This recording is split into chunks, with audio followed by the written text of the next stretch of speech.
Welcome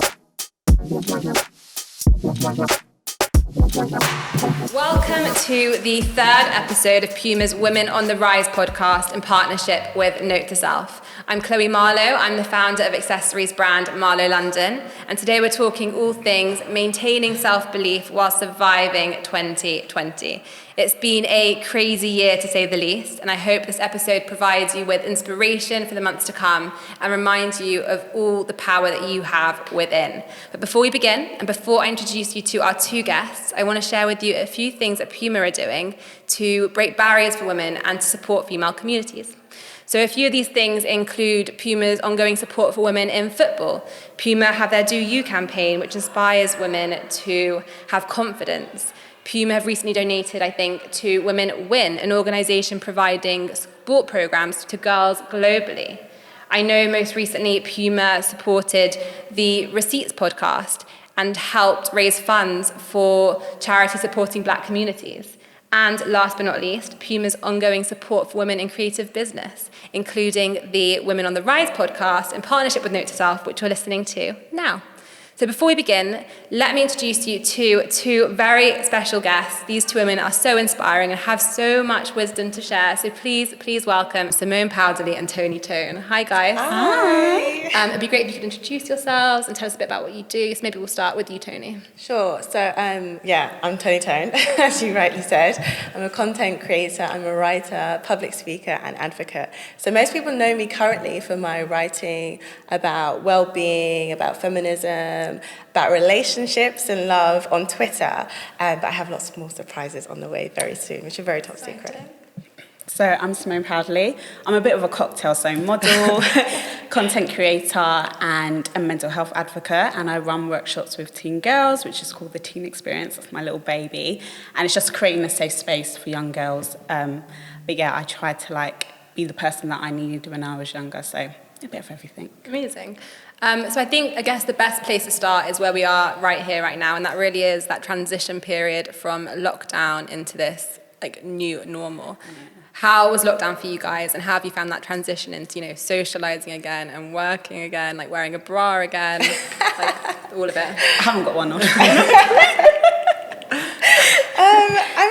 It's been a really, really interesting journey. A lockdown, as far as this being at home element, that wasn't very, very weird for me because I'm a bit of a homebody and I love being at home. Home is my sanctuary, so that wasn't strange. And the going out itself wasn't odd, but what was odd was the lack of interaction physically with people I care about. So seeing my friends, not being able to see my best friend, give her a hug, not being able to see my boyfriend, that was really difficult. Not being able to see my grandma, and that was particularly tough because she was in hospital. She had a really bad injury, couldn't see her. Then she got COVID, couldn't see her.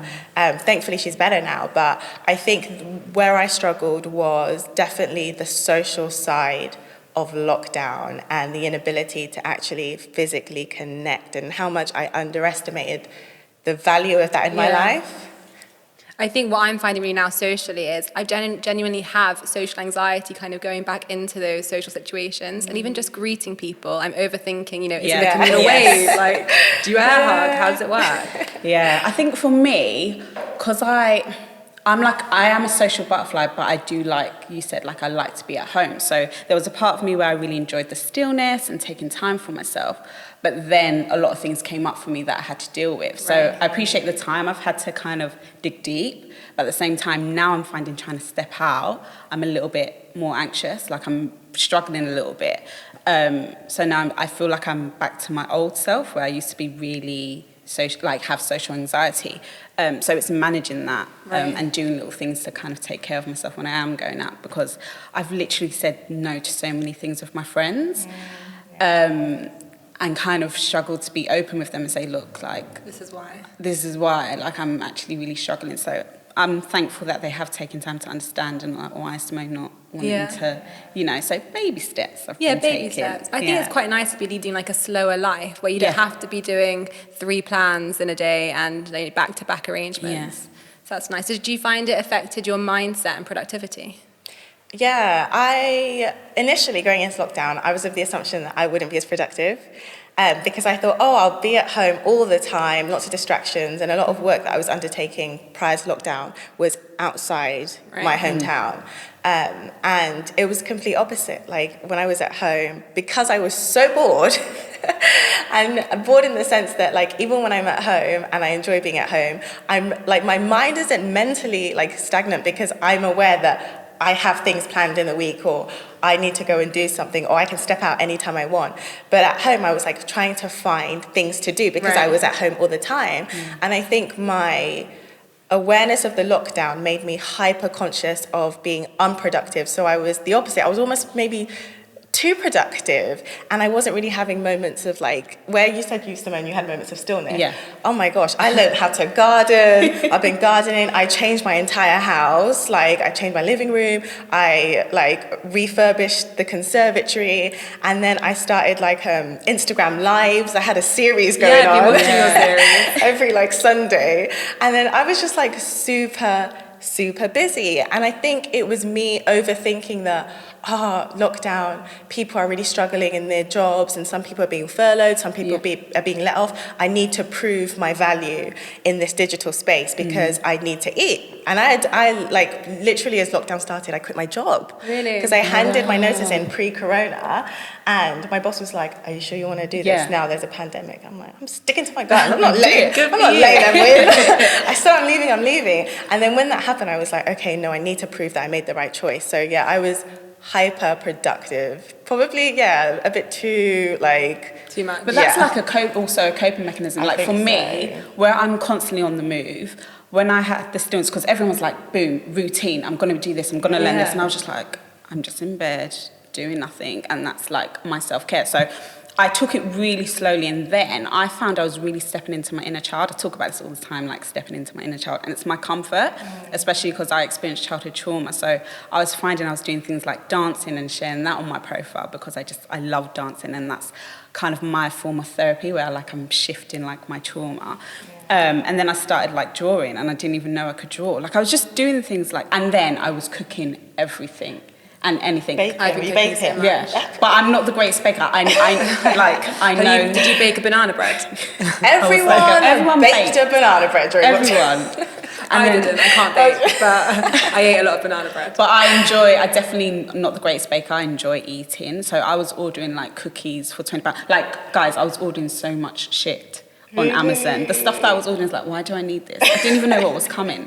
Ordering clothes. Like it's so interesting to see how we've all been coping, because everyone has had their different ways, and it's been nice to see on a platform like, oh, they're coping like that. I know what she's going through, because I pick up on things. I was like, I can see it. Do you know what's funny about the clothes thing? Like, you're not alone. And my best friend and I, we've been talking about how much money we spent during lockdown, and the irony is we're not going anywhere. So it literally is a coping mechanism, because you're used to the routine of like going shopping, going to see friends, doing this, doing that, and you're filling the space with digital metaphoric stuff to signify what you're missing out on. So like ordering clothes for events you're not going to, ordering 20 Ben's cookies for to make up for the fact you're not going to a cafe. It definitely is a coping mechanism. I didn't think of it like that before. And the irony is we probably all stocked up on summer clothes, and we won't be leaving the house until winter. I bought the most rainbow dress. I was like, yes, when I first get out, I'm going to wear this dress. I still no. I think what's been really clear for me is just the importance of having a positive outlook for what's to come, which is obviously a massive challenge, as there's so much uncertainty and so much, I guess, fear of the unknown, which probably hasn't been helped by the pandemic, just kind of happening out of the blue. But I think there's also good to come from it, and I really do hope that the world's going to start moving a bit slower, and we are building, a really strong sense of community, and hopefully a world that is actively, fighting inequality and actively talking about mental health and working to all better ourselves. How have you guys been able to really work on your self-belief during this time? I think in my case, the lockdown, where I've said I was very productive and I was almost trying to prove something to myself, I think the lockdown was a nice reminder for me regarding what I am bringing to the table, and it helped me tackle my imposter syndrome. So I guess like there were several things that happened to me during this period, and they were good things, but I was suffering from imposter syndrome as a result, because it was like, why is this happening to me when everyone's going through X, Y, Z, or why is this happening to me? Like, do I even deserve this opportunity? And then lockdown provided me with like time to really reflect and hone in on my crafts and remind myself of the fact that actually, no, these things are not happening out of luck. These things are happening because you put the work in. And I think that's one way lockdown really helped me. And it was, like you said, like dwelling on the positives and not just the negatives. So being in difficult situations during lockdown, like the situation with my grandma, and then thankfully, like everything's fine, she's recovered. But then looking at the positive side and, oh, you know what, she's recovered. This has strengthened our relationship too, because there was a point where I was really scared. I thought, oh no, I might lose her. And I made like way more of an effort when it came to our dynamic. Like I've always been close to her, but I was like, no, I have to like really, really, really make an effort. And I think that coronavirus somewhat reminded people of the value of human relationships. Definitely. Because we missed out on those. And so when the pandemic happened, everyone was like, wow, like this person really means a lot to me, and I'm realizing this now because I'm with them 24/7, or this person really means a lot to me and I'm realizing it more than ever because I thought I was going to lose them, or just this person means a lot to me and I'm realizing it because I can't see them and I really miss them. And I think like as far as like coronavirus's impact on me and helping me transform in a positive way, I think that was like a major thing for me, and just reinforcing the importance of like the social network I'm in and the people around me and what they mean to me and the value they bring to my life. That's so lovely. Yeah. For me, I was like, I think it made me want to align myself, like where I'm at, where I'm going, my purpose. Because I do so many things, I felt I was losing my voice a little bit. Right. You mean pre-lockdown? Is that where you kind of at? Yeah, so like I was busy, I was doing stuff, and then being still, I was like, okay, where am I going? Like, what am I doing? And I always try and keep a balance on my platform where, okay, it is about me, but this is also what I'm about. So yes, I have the teen experience, but now I'm thinking about, so I experienced like childhood trauma, and I've like worked in rehabs, I've worked with vulnerable people, and I just felt like I was losing that a little bit and my voice.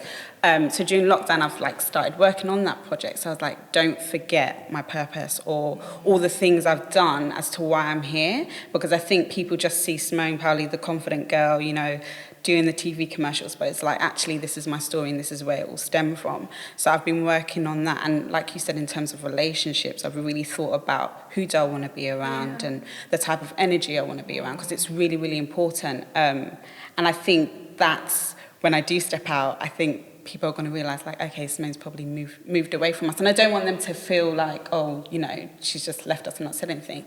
But I'm really mindful of relationships and who I'm around and where I'm going, because you need that kind of, you know, that team of people around you. And yeah, like it's been a good time for me, but now I'm just like, I really need to step into my power and knock down. So I'm grateful kind of for the stillness that I love that. And I love like, you know, the concept of gratitude as well, which we'll go into in a sec. But do you guys have any practical things that you do to really enhance your self-belief whilst also, I guess, fighting that fear of the uncertainty?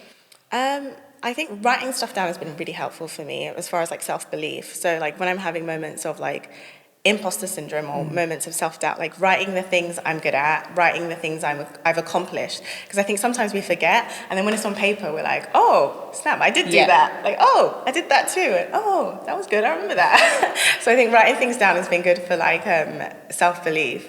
And I think like harnessing, again, I'm gonna like focus on relationships, but harnessing the positive relationships around you, because if they are positive, they're often people that reinforce your value and remind you of the great things about you that you sometimes forget. So having those in place, like having my brother, my sister, my parents, my boyfriend, like just remind me that, you know what you're meant to be doing, you're doing, and just keep at it. Like, don't let anyone lead you astray, and that's been good.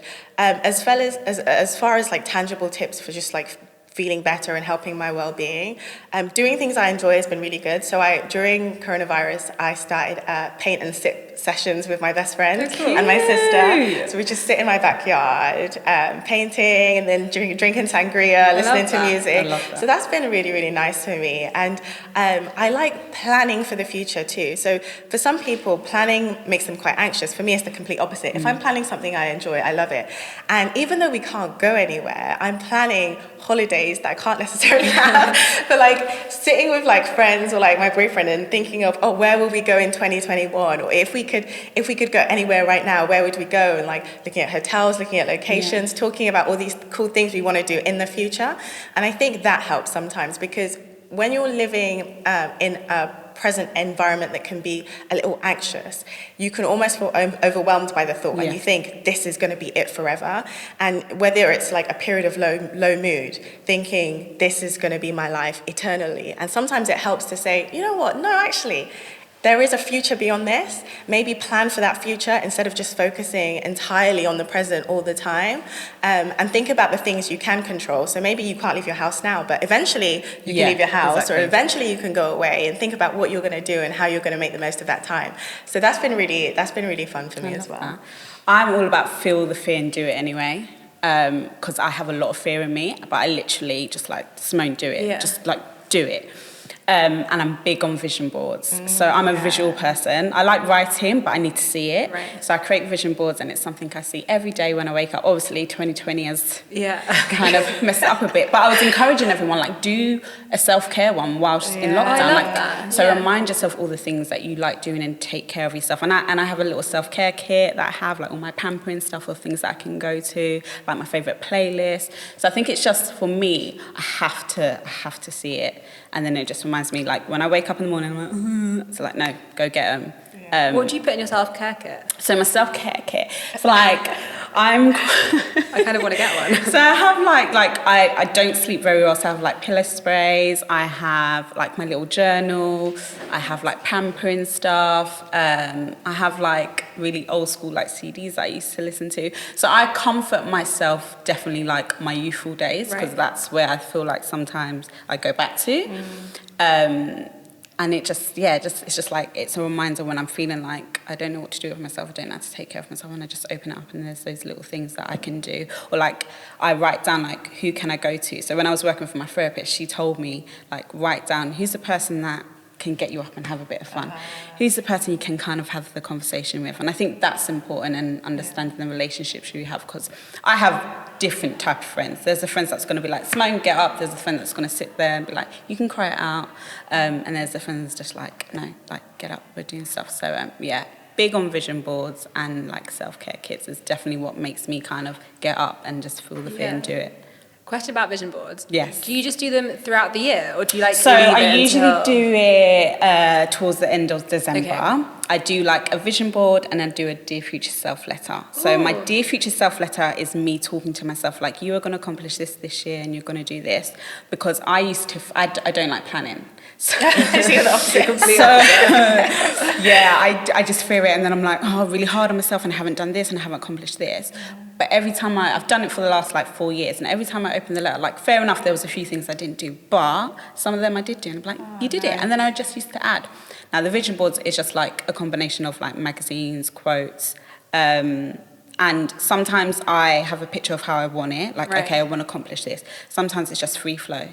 If you see something that you're drawn to, just cut it up and put it on, and then I frame it, and then it's there. But obviously, I sometimes add things as well. But it's just nice to go back. Like, I'm trying to now get a big book and then put them all in, so I can be like, and see all the things that I did. And see like what you've achieved. Yeah, it's amazing. I kind of do that digitally. Instagram bookmarks are my vision board. Yeah. So I have an Instagram bookmark called My Future. I love that. So when I see a picture where I'm like, I need this, or I'm going to do this, or I want to have that in my future, I'm like, add it to the My Future bookmark. Yeah, because I used to, obviously, like, I'm 31, like, most of my friends are, like, married with kids, and I'm just here. Oh, snap, I'm 31, unmarried, no kids. And I'm just like, the little one, like, Simone's just doing her thing. And I'm just baby girl for life. Yeah. So I'm just like, I have to remain focused. Like, do you know what, that they've got their things, and this is my thing, and it will come in time. And I think that, and I always speak on my journey, like, went really hard on myself, where I had like went into therapy in my 20s and really wanted to, you know, act on what like happened to me and unfold that. So now in my 30s, I'm like, no, it is what it is. I'm going to enjoy life and then really step into my power. But everyone's journey is different. Yeah. So, so the vision boards are definitely really helpful. I love that. I love how it all kind of comes under acknowledging your power. Yes. And I think one way that I practice that is through gratitude. And I don't know if you guys have ever tried like listing like things you're grateful for. I have. I kind of do that every day through prayer. So I would regard myself as like a spiritual person, not necessarily a religious one as such, but I pray, and it's part of like my daily routine. So when I like start my prayer, I call it a prayer routine, like it's a dance routine, but not like it's a dance routine, but when I start praying in the evening, like the first thing I do is to express what I'm grateful for, because I'm a big believer in that, like, things come to your life if you can show gratitude for the things you already have. If I'm ungrateful for what I already have, then why is God going to bless me with more things, right?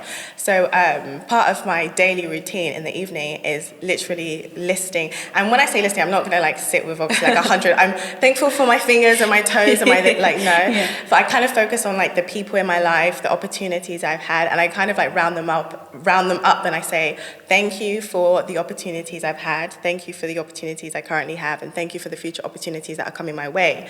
And I also kind of round it up to say, thank you for the wisdom that I'm blessed with, the knowledge I'm blessed with, and thank you for giving me the skills to be able to help people. Mm-hmm. And then I kind of list my core family members, and then I like go through my like immediate family, and I say thank you for blessing me with my extended family too. So it's very like rounded, but that's something I do every single day. And I'm like, and it's a nice reminder too, because sometimes when we're going through difficult periods, we can be very much focused on the negative. And if something's going wrong, it's all going wrong. Like life is shit. Like it's all horrible. I have nothing to do.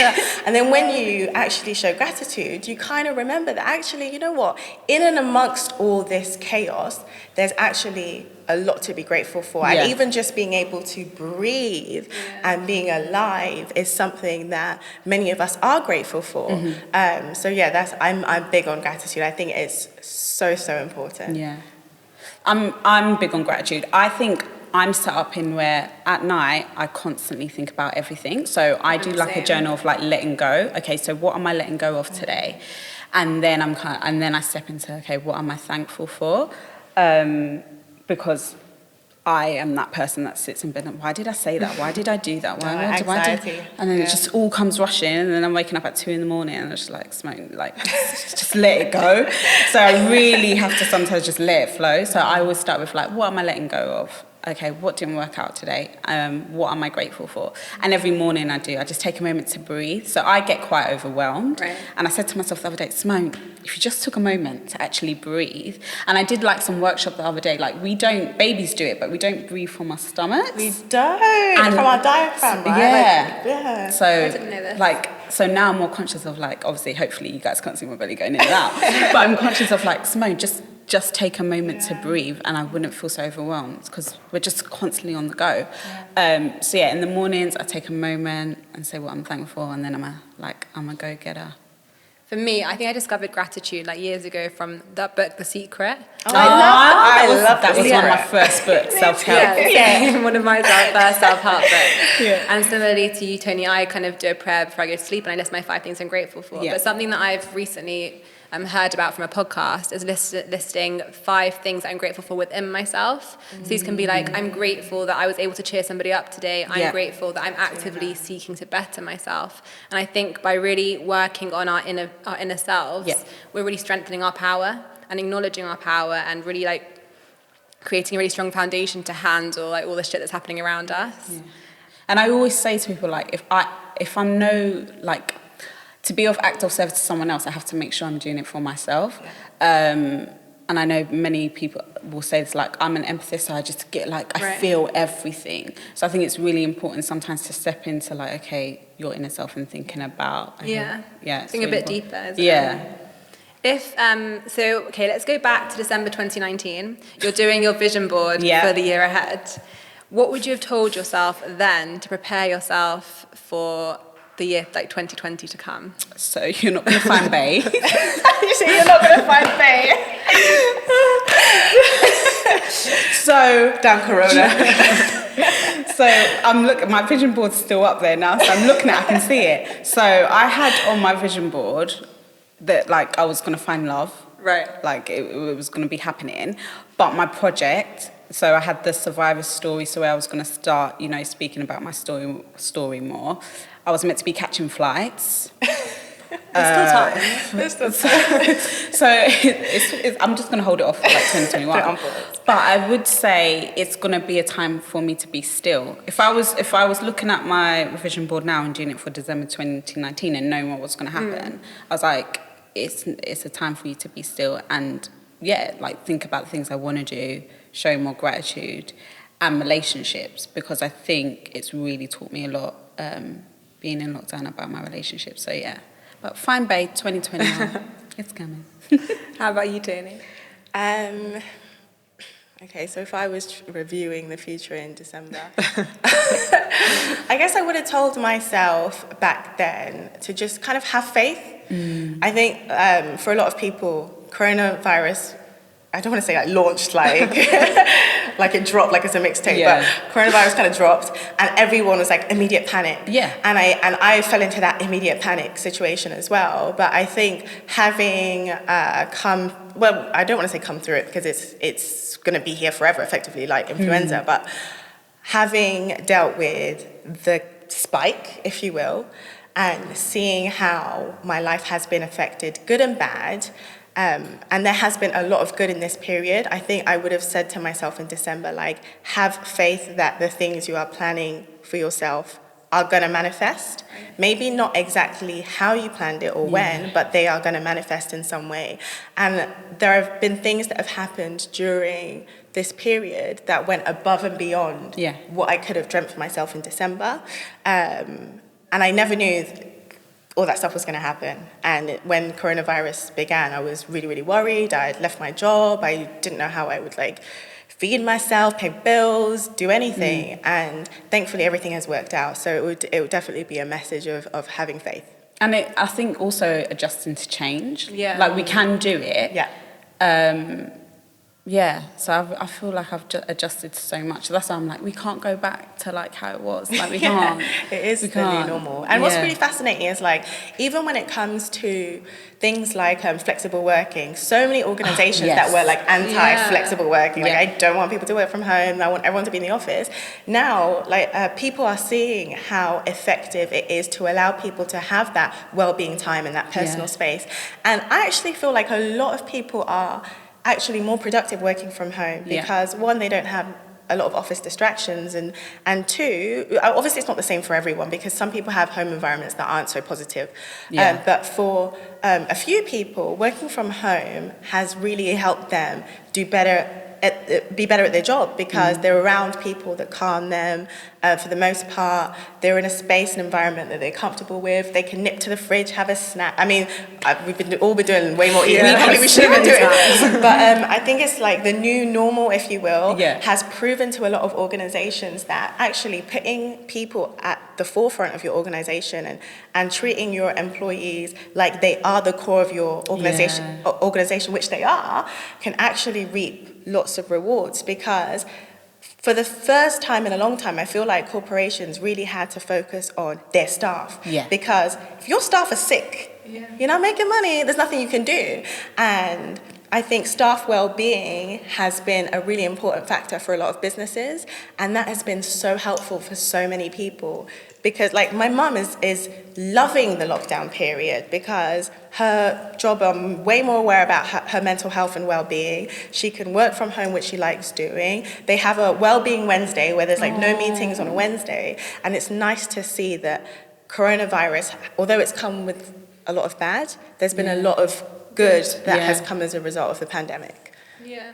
That's really great to see that companies are doing things like that. Like Wednesdays. Yeah, because I definitely didn't. Well, when I was working in employment and I first got diagnosed and everything like that, like I didn't get the support from my workplace. Bearing in mind, I was working in like mental health, so I was just like, how can you not be supporting me? So I think of how many people must feel like, oh yes, I haven't got a commute.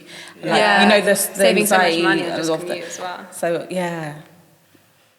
Yeah, I think I freelance and I work from Okay. home a lot, so I feel like it hasn't necessarily changed for me. Yeah. But I do miss just kind of getting out the house or going to sit in a cafe or just like... It's just having that, I think having that balance now is Yeah. where like, Yeah. hopefully people will be able to, you know, work from home a little while and then go into the office like 2 days a week and things like that. It's just having a bit of choice, having a bit Yeah. of balance and being honest, like, do you know what, can I work from home today? I'm not feeling great. Yeah, just not feeling it.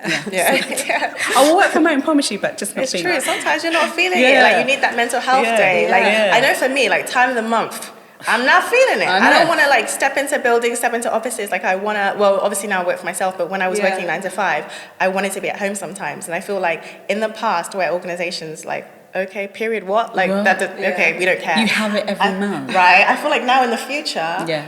they might be more willing to be like, when people return to work, okay, you know what? We know you can work from home. You stay at home, work from your bed. Yeah. Has your perspective changed in terms of your life goals and your career goals and where you're heading next? Yes. I think now I've had the time where I'm like, do you know what, Simone? You got up the levels a little bit. Like, I left my full-time job 2 years ago. I was working in a rehab, and it was me to take the leap because I was doing a bit of modelling here. I was doing my workshops with the teens, and I just needed that time. And I've accomplished a lot, like all my little like goals. So now I'm just like, right, what's next? But also taking time to enjoy it. But now I think I'm kind of stepping into where, okay, I need to continue giving back because my heart and soul is in community, and I miss working in my rehab so much. Like, I miss my patients like every single day. So I know that I know my purpose and I'm passionate, Right. and I need to remember that. But it's hard because I need to make my bread. So when I do get these opportunities from brands, I'm always like, okay, it has to align. So when I work with brands, I'm like, okay, can I give back to like my workshops with my teens? Can I do this? So I think for me, it's taking the time of, okay, it has to align with me in terms of what I'm doing. Obviously, I really want to travel this year, so I'm definitely going to do that. I'm just going to take more time to enjoy, because all I ever do is just like, I keep going, which is great, but I really need to kind of take time. But yeah, that's what I'm focusing on. What about you? What am I focusing on? God, I have some nice stuff I'm focusing on. I can't necessarily say it yet, but I guess like kind of to explain it, but without giving it away, I am focusing on honing in on my craft and taking what I do now and what people know me for already, but magnifying that to a level that will hopefully like leave a legacy beyond me, basically. So that's really what I'm focusing on, like being able to give back in a way that isn't just digital. Yeah. And something, something that... So I'll be able to hold it in my hand. Maybe, I don't know, we'll see. But that's what I'm focusing on. That's what I'm focusing on right now. And trying to kind of build a brand, but alongside that, hone in on my purpose beyond just the material side of the brand and saying, look, you know what, I'm doing this, I'm doing that, I'm doing that. Like, that's all great that I'm doing all these things, but like, what am I trying to do as a result of that? And for me, a lot of it is like really helping women with their confidence, helping women with their self-esteem, with how they navigate relationships, and not just romantic ones, with their friends as well. And I think for me, that's what I really want to focus on. I want to create a conglomerate, effectively, that is something that women particularly can take away and be like, you know what, like, she helped me. Like, she is the sister that I never knew I needed or wanted, and that is my long-term goal for my future. So yeah. You both, I guess, Toni, you kind of said you are a planner, and Simone, you're a bit of a less of a planner. Yeah. Has everything kind of has the current events the last few months changed that whole perspective of it? I just know for myself, I had a whole 6 month plan, and that went right out the window at the beginning of lockdown. So kind of, it's great that things have been moving organically for you guys, but has it changed your perspective of having it all figured out and having a plan? Do you know what? I've always had like in my mind where I'm going, what I'm doing, but because I'm always doing so much, I definitely need that plan. So I'll brainstorm, but sometimes like, no, Simone, just get up. You just need to start doing it. So I think for me, it's always there. Like, it's always been there. It's just now it is all happening. Like I said to my friends, don't you remember, like, I've wanted this for how many years and now it's all happening. But everyone's like, yeah, keep going. But I think that it is important to like see it and write it down and plan. And sometimes having someone to be like, do you know what, you need to focus on this, Simone. You're kind of falling off on that. And I think it's okay to change, because I think we are hard on ourselves, like, oh my God, like lockdown's happened. I just kind of was like, okay, what do I need to do? I mean, but that's how I am. I'm kind of like, I need to help my situation. Proactive. Yeah, I'm very proactive. So I was just like, if you came to me, I'd be like, no, it's all right, babes, I got you. I'm going to do this and this and this. But then I'll sometimes sit with myself and like, what am I going to do? It's like, you've just told another girl what she can do. And you're sitting there like... That's life though, right? Like, it's much easier I find, to help other people than to help ourselves. Yeah. And I think what's so great is that you both speak about having your purpose, and your lives are driven by purpose and the work you do in the projects you decide to take part on. Have you always known your purpose, or has it been a journey in itself to figure it out? Oh, hell no. I have no. It's been a journey and a half, and it's a journey that I'm still on. I feel like I will forever be on, because I feel like your purpose can change, and what is your purpose, or your belief in yourself, or your idea of your purpose in your 30s could be very different from your 50s and 60s, for example. So in my 20s, I had no clue what I wanted to do. Like, when I left university, I was on job seekers, then I was working in retail, then I was working in electricity and gas, then I was working in PR, then I was working in music, then I was working in health, and then I started working in education. We've had like similar careers. Check us out.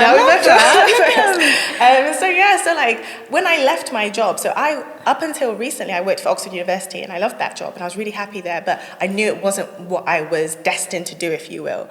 And I feel like I only really discovered my purpose just as I was turning 30. So around 28, 29, I was like stepping into my power. And then when I turned 30, I was like, this is it. This is what I need to do and I want to do for the rest of my life. I want to write, I want to speak, I want to be a voice for people who aren't as confident with their voice yet. I want to help them gain that confidence. And in my 20s, I had no idea what I wanted to do. I was doing a bit of everything. I was so confused. And I think what triggered my sense of purpose was going through a difficult period and really having to sit with myself and say, Toni, what do you want to get out of your life? Like, what do you want to be remembered for? What do you want to do? And I think that was partially also because I had lost a sense of self. So I had spent many years in a relationship where I put the relationship at the forefront of everything. And I put the person at the forefront of everything. And when I imagined my future, I imagined them. I didn't imagine me. I imagined being an extension of them.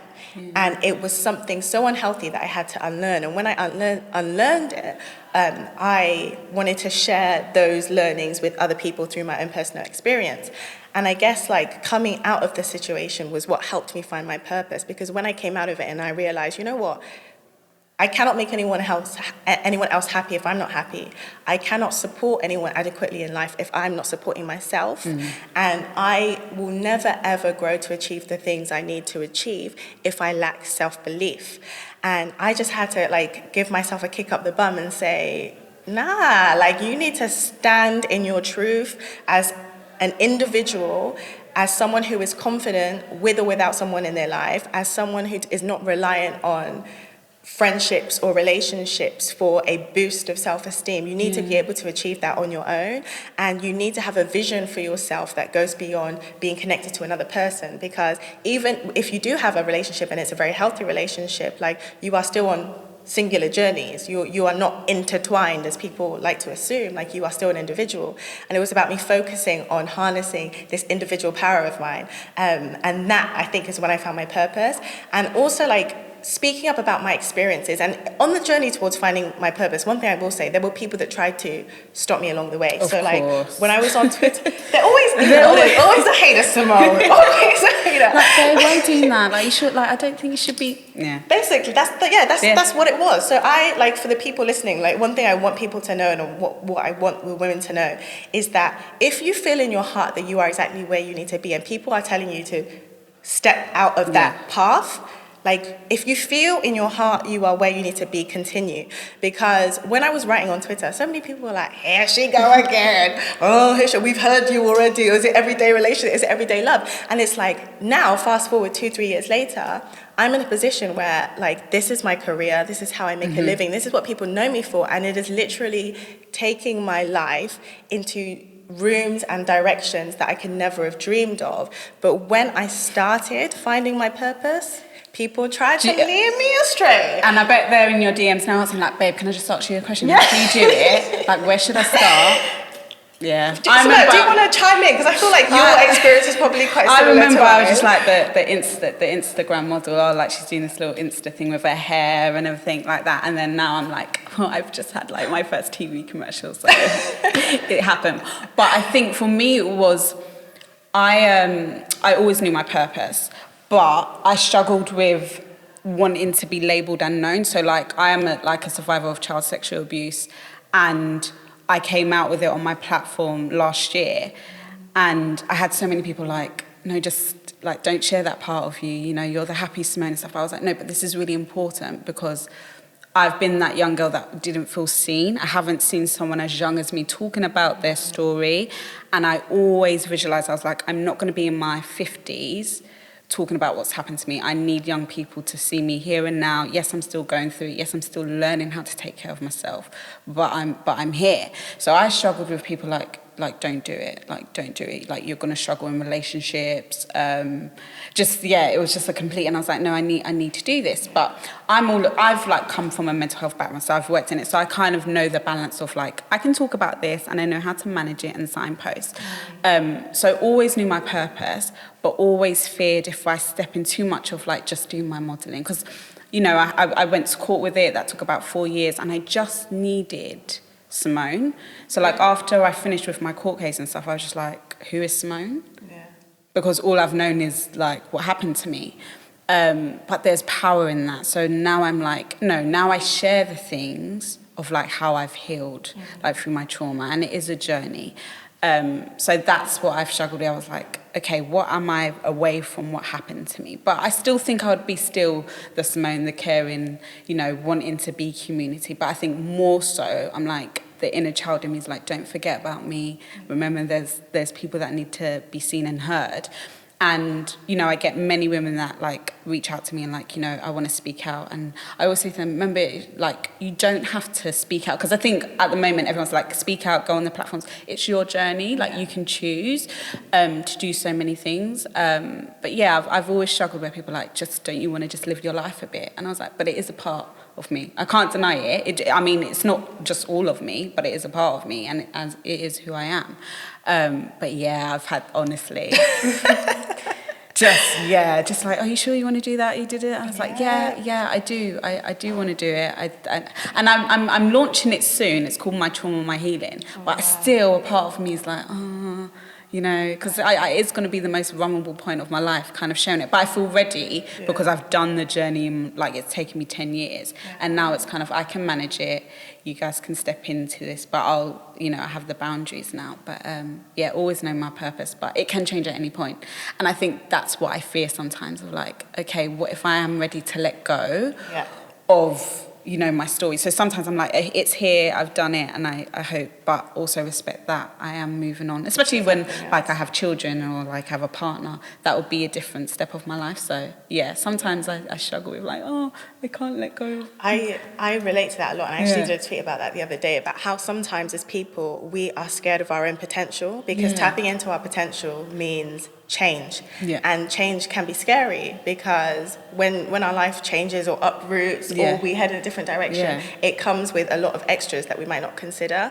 But it's like anything related to your comfort zone and stepping out of your comfort zone. Like, stepping out of your comfort zone is daunting, but it's almost near impossible to touch and experience new opportunities that could be very, very prosperous if we don't do it. And I feel like even with your situation, Simone, like, this is like the ultimate stepping out of your comfort zone situation. But I feel like that's the kind of thing that it's very hard to do and it's very difficult to do. But when it happens, like, it's life-changing, not just for you, but for so many other people. And that's what I have to remember. Like, I'm like, yes, I'm doing it essentially for me, but it's for others. And if like I get one person that just feels heard or seen, then I've accomplished. Yeah. Do you think that, well, you kind of touched on that your purpose like can change over time. And I guess it's just embracing that and going with that. For someone that doesn't quite know what their purpose is yet, do you have any advice for them on what they can do? I would say, like, vision board. Like, see the things that you love. Think about the things that you love.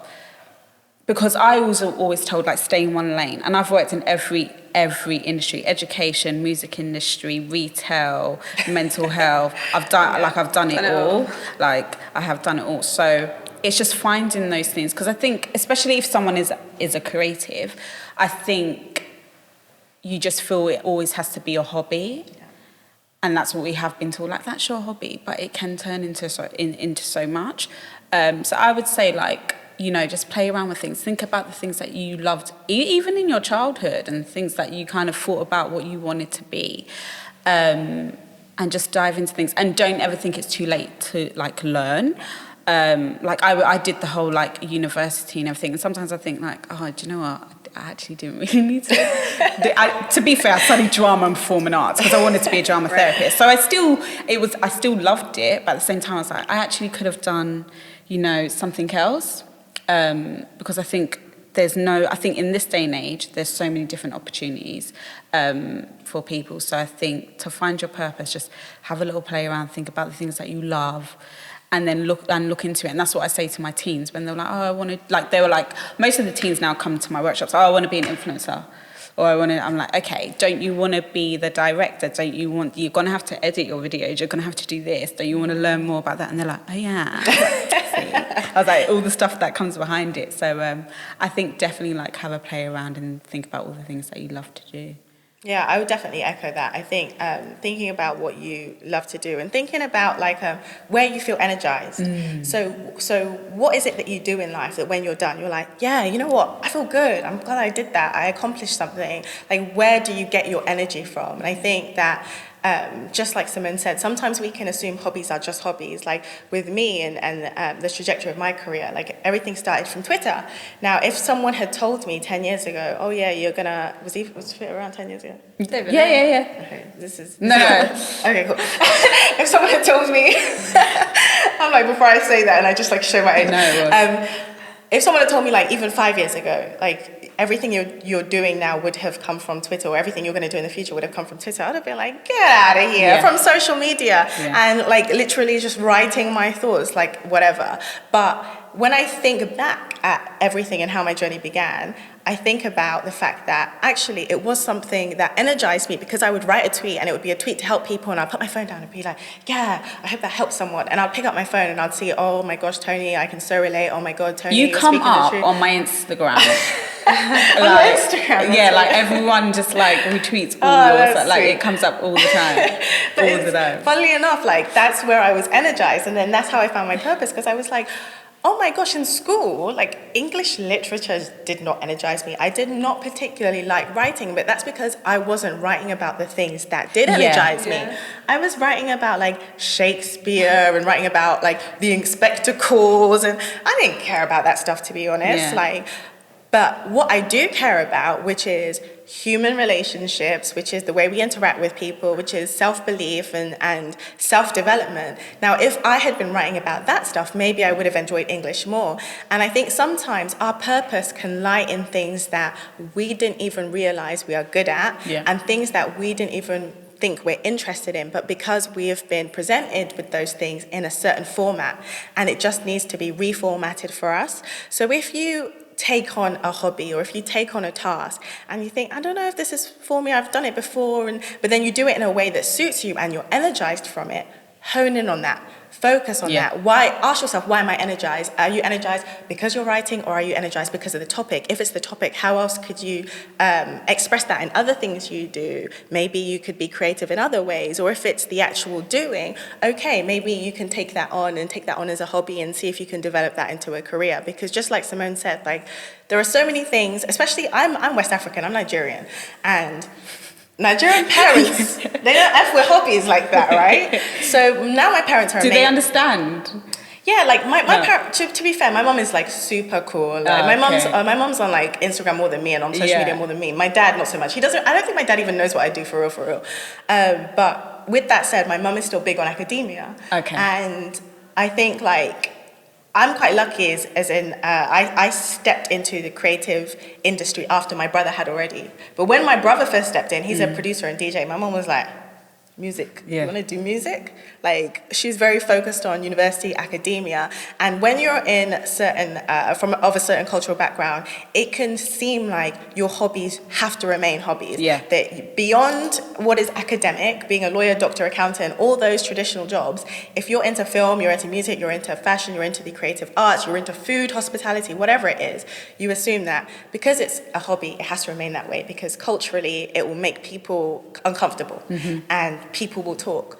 But if that's what energizes you, do it. Like, I'm of the belief that because we only have one life to live, we need to live our life for ourselves and not according to other people's expectations of us or to validate anyone's opinion of us or our family. Like, if you are happy doing something, explore it, because one thing that is more painful, I think, than negative opinion is dealing with your own self-regret. Right. And you don't want to live a life and look back and think, I wish I did that. Yeah. You don't want to live a life and think, I never explored that. What could have been?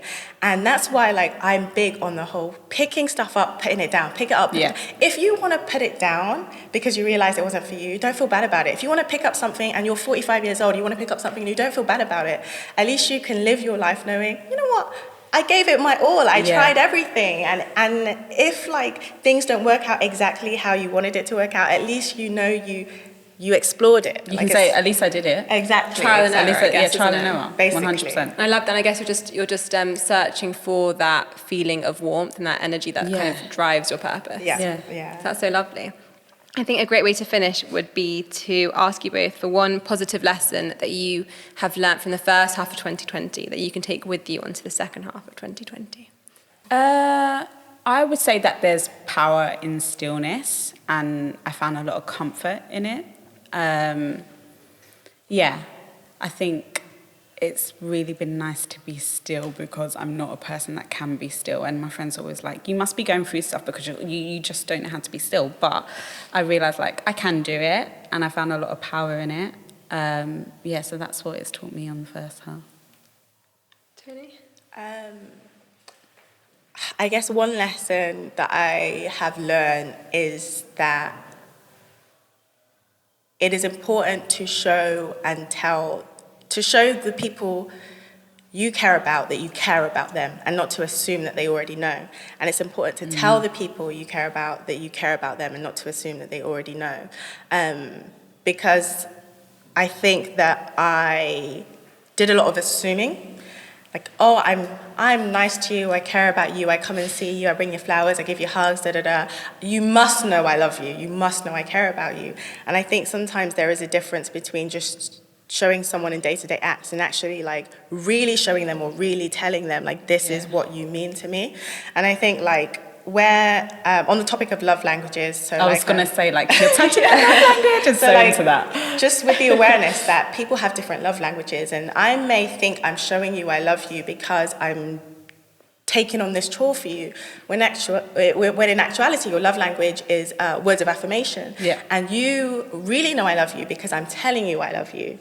Or maybe your love language is quality time, and you really know I love you because I'm calling you and I'm FaceTiming you during lockdown. So I think the first half of 2020 reminded me that although I knew this, I think I remembered it even more, that the way everyone expresses love is different.